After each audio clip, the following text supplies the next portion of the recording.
ഇന്നൊരു പുളിയിഞ്ചിയുടെ റെസിപ്പി നോക്കിയാലോ?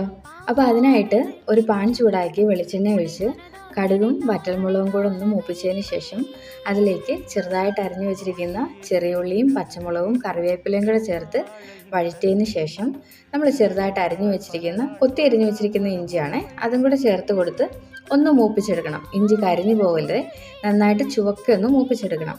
എന്നിട്ട് അതിലേക്ക് ആവശ്യമായ വാളൻപുളി വെള്ളവും കൂടി ചേർത്ത് ആ പുളിവെള്ളം നന്നായിട്ടൊന്ന് തിളച്ച് വെന്ത് വരുമ്പം അതിലേക്ക് മഞ്ഞൾപ്പൊടിയും മുളക് പൊടിയും കായപ്പൊടിയും ആവശ്യത്തിന് ഉപ്പും കൂടെ ചേർത്ത് നന്നായിട്ട് തിളപ്പിച്ച് കറി ഒന്ന് കുറുകി വരുമ്പം അതിലേക്ക് ആവശ്യത്തിന് ശർക്കര പൊടി കൂടി ചേർത്ത് ഈ ഒരു കൺസിസ്റ്റൻസി ആകുമ്പോൾ ഒരു നുള്ളു ഉലുവാപ്പൊടിയും കൂടെ ചേർത്തിട്ട് നമുക്ക് ആ തീ ഒന്ന് ഓഫ് ചെയ്ത് കൊടുക്കാം.